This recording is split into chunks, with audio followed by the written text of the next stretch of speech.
Durante estos días, uno de los temas principales aquí en Villa Gesell Belgrano es la puesta, allí la modificación en una de las esquinas simbólicas, emblemáticas, ¿no?, de nuestra localidad, como Julia Roca y Manantiales. Estamos hablando del edificio que tiene toda su historia en la farmacia Calamuchita. Dentro del grupo de arquitectos y que están también con esta cuestión, han elevado también una nota al Consejo Deliberante abordando esta cuestión, pero también en profundidad sobre la legislación vigente. Así que contamos aquí con la presencia de la arquitecta Laura Giorgiotti, quien saludamos. ¿Qué tal? Buenas noches. ¿Cómo andas? Buenas noches, Nadia. Bueno, un poco cómo se inquietan, digamos, dentro de lo que es el trabajo de los arquitectos para abordar también esta cuestión de interés. Sí, mira, en primer lugar me gustaría aclarar determinada cuestión a partir de dichos que se hicieron públicos hace poco.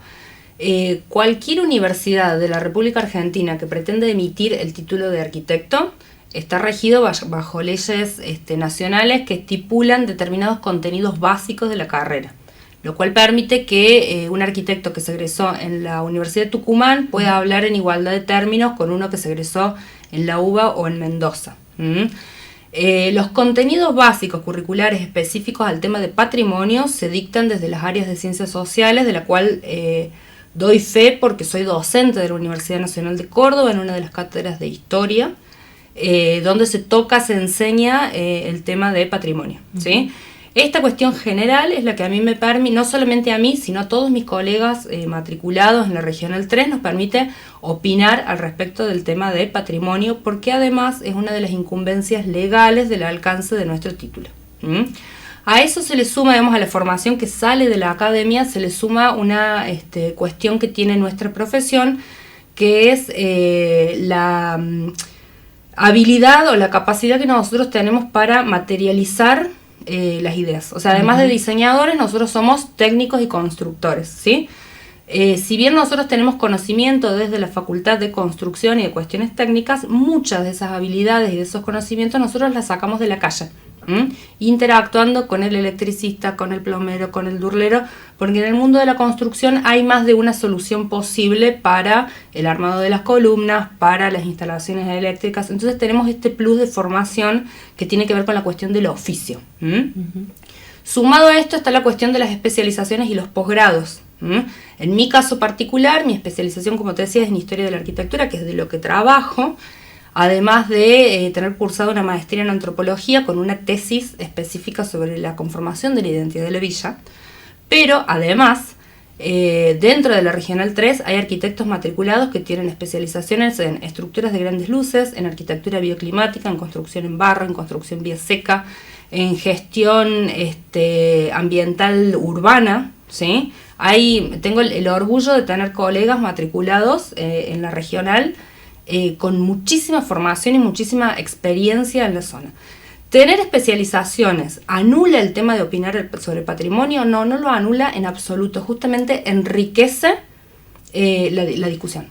Entonces, un arquitecto que tenga una especialización o experiencia en cuestiones de sustentabilidad seguramente va a colaborar con que la cuestión del abordaje patrimonial no deje un impacto ecológico, digamos, o sea, no siga impactando de forma negativa en el planeta a las generaciones futuras. Un arquitecto que tenga una especialización en estructuras de grandes luces, por ejemplo, en casos de derrumbe y demás, puede colaborar con formas alternativas de solución de las estructuras que no sean mediante construcciones tradicionales. Digamos. Siempre la diversidad que existe es la que va a enriquecer el debate. Entonces, además de la cuestión legal de que el alcance de nuestro título nos permite y nos habilita a hablar de patrimonio, están todas estas cuestiones de plus, ¿sí? De las formaciones y además de las características propias de cada uno de los diseñadores que está trabajando en este momento en el Valle. Esto viene a razón de la nota también que presentaron, como justamente apoyando, diciendo somos también personas que nos gustaría opinar o dar nuestra visión de la realidad en todo un contexto. Totalmente, pero además de nuestro rol como vecinos, en nuestro rol como técnicos, digamos. Sí. Yo creo que quienes tenemos, esta es una visión particular mía, no hago cargo de mi particularidad, digamos, a otros profesionales, a otros colegas, Mi postura particular es que yo tengo un título que proviene de una universidad pública y que todas las personas que han pagado sus impuestos me han pagado del banco. Por lo tanto, tengo una obligación ética de que si en algún momento puedo asistir a una persona que no puede pagar un profesional o que necesita asistencia, tengo una obligación ética de hacerlo, ¿sí? Lo mismo considero que tengo una obligación ética de asistir al pueblo que me abrió los brazos hace 10 años cuando me mudé acá, digamos. Me parece que hay una cuestión ética, por lo menos en mi caso particular, con la utilización de un título público, ¿no? Uh-huh.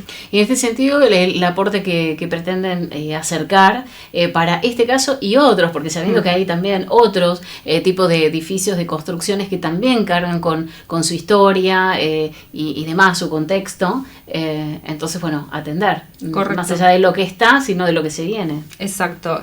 Como te comentaba en la nota en la radio, el mayor problema que hay en este momento, más allá de si se demuele o no la farmacia, el problema más grave que hay es los errores en la legislación, ¿sí? Si no se corrige esa ordenanza, no se aclaran las categorías en base a las cuales se está trabajando, no se aclara qué categorías de patrimonio se está tomando, es decir, vuelvo a lo mismo, no es lo mismo hablar de patrimonio cultural que de patrimonio natural, que de patrimonio inmaterial. Una categoría no anula a la otra, además, se puede tratar en una misma ordenanza varias categorías. Si no se esclarecen este tipo de cuestiones, vamos a estar en el mismo problema. O sea, la próxima vez que pase algo, te voy a dar un ejemplo, la panadería de Rain, que está ahí a metros de Lépora. Si algún día ese edificio se vende, el dueño nuevo lo quiere, vamos a estar otra vez en la misma. Uh-huh. ¿Sí? Entonces, si no se soluciona esta cuestión de las ordenanzas, vamos a estar permanentemente con el mismo problema. Y vamos a volver a caer en un reduccionismo terrible del problema, que es la discusión público-privada, que son vecinos que metidos, son profesionales que no están habilitados, digamos. Cuando yo muevo el eje de la discusión a esos temas es porque estoy haciendo un reduccionismo tremendo de un problema que es grave. Y entre otras cuestiones, vuelvo al tema público-privado, digamos, la ordenanza no está obligando a un privado a ceder su propiedad, ni obligando, digamos, hay un desconcepto tremendo ahí. Y que en ese sentido es muy importante aclarar la particularidad de las ordenanzas de construcción que nosotros tenemos en Villa General Belgrano, donde es obligatorio construir con techo inclinado, con un mínimo de 2 faldones, con 30 grados de inclinación, la presencia de piedra. Digamos, justamente este es un pueblo que tiene unas ordenanzas de edificación tan estrictas que el que viene de afuera, en general me pasó con muchísimos clientes que vienen de afuera, que quedan sorprendidos, que dicen, no puede ser que me den tantas órdenes para construir. Bueno, eso es el estilo de la villa.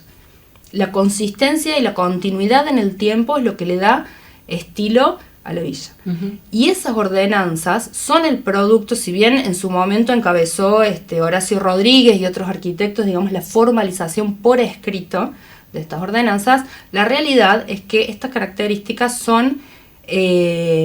básicamente es dejar por escrito formas de construir y de habitar que ya se venían dando de forma natural. Claro.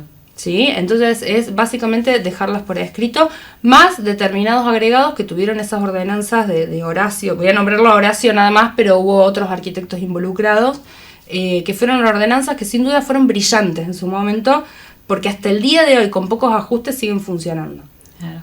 Y en el caso, volviendo a esto que sería la parte de patrimonio histórico-cultural, esas modificaciones que se tendrían que introducir, y volviendo a esto de que, a razón también de otras localidades, ¿cómo es la cuestión de esto público y privado? Porque mucho se ha centrado, principalmente en las redes o en el comentario, entre los vecinos o uno cuando está en la calle y te dice, bueno, es una propiedad privada y tienen derecho a hacer lo que quieran con eso. Bien, te voy a dar 2 casos paradigmáticos, digamos, o 2 muy buenos ejemplos.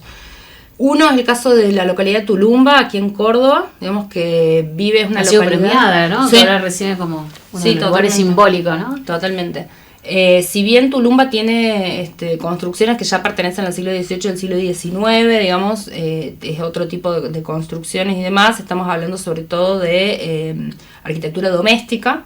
Y es un pueblo que también, igual que Villa General Belgrano, vive del turismo. uno de los grandes problemas de las localidades turísticas es el recambio y la velocidad de recambio permanente, digamos, de demolición y reconstrucción, que hay estudios sobre antropología, sobre sociología y de arquitectura muy interesantes al respecto. En Tulumba lo que se logra es un equilibrio entre los vecinos y el Estado municipal de qué es lo que se va a conservar, cómo se va a conservar y para qué se va a conservar. Uh-huh. Entonces ahí se trata de lograr un equilibrio en el que la actividad turística no se coma a los vecinos, donde la actividad turística no se coma al pueblo, y que se conserve justamente determinadas características estilísticas que son las que le dan de comer al pueblo. Pero en ese caso intervinieron vecinos, intervinieron profesionales, hubo una permeabilidad por parte del Estado municipal, digamos, para que ese consenso se pueda dar, y fue una experiencia con muchísimo éxito, digamos. Otra experiencia que fue un poco más violenta fue la del Cerro de las Rosas en Córdoba, en donde a raíz de una sucesión de demoliciones, los mismos vecinos reaccionaron, digamos, pidiendo una detención y un status quo en la municipalidad, digamos, o sea, que se detengan las demoliciones por un determinado tiempo, hasta que la municipalidad de Córdoba establezca un plan de acción y un plan de contención para esos cambios. Vuelvo a lo mismo, digamos, no se puede detener el desarrollo. La pregunta acá es cómo va a seguir creciendo el pueblo de forma armónica, ¿sí? Uh-huh. Entonces se logra, después de muchas protestas y de reacciones de los mismos vecinos del Cerro de las Rosas, que el Estado municipal reaccione, digamos, y se genere un plan a futuro de contingencia de cómo, qué se va a conservar, qué no, con qué criterios, porque uh-huh. Los criterios están claros, y se generó una planificación a futuro, digamos, de acá a una determinada cantidad de años para adelante, para ver, bueno, qué va a pasar justamente con ese barrio, ¿no? Después tenemos patrimonio de otras categorías, que es el barrio Kronfuss en Córdoba, que bueno, ahí sí se conserva el 100% de las fachadas, por un interés específico de que justamente quien las crea fue el arquitecto Kronfuss, que es todo un personaje para la historia de la arquitectura y demás, digamos, pero justamente me estoy refiriendo a ejemplos argentinos y latinoamericanos de escalas similares a la de Villa General Belgrano, para explicar esto, ¿no? Que es posible. No es necesario remitirse a la Catedral de Notre Dame o a la Sagrada Familia de Gaudí, digamos, porque son casos que no son análogos. Uh-huh. Lo que tenemos que buscar son casos locales. Claro, qué factibilidad o qué se puede exacto. aplicar a Villa General Belgrano, exacto. puntualmente, ¿no? Sí. Bueno, y a razón de toda esta, la inquietud, ¿no?, planteada y demás, desde todos los arquitectos y demás, ¿cómo va a continuar también esta exposición, sabiendo de estas notificaciones que se han presentado oportunamente? La idea es, nosotros lo que estamos esperando es algún tipo de permeabilidad por parte del Estado municipal, digamos, en el que se convoque a los profesionales correspondientes para ver qué va a pasar con esta ordenanza, porque esta ordenanza no puede seguir estando en la situación en la que está.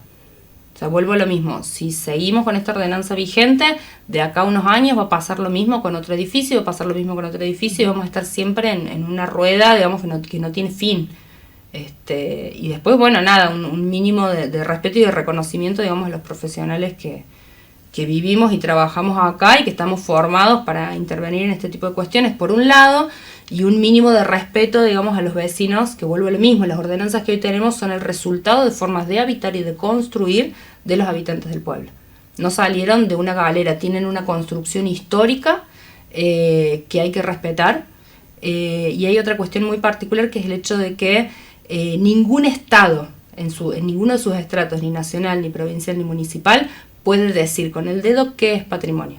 Para que algo sea patrimonio, el pueblo lo tiene que elegir. Porque si el pueblo no lo elige, no se establece una relación afectiva entre la población y el objeto, ya sea un monumento, una casa, una plaza, el arroyo, lo que sea.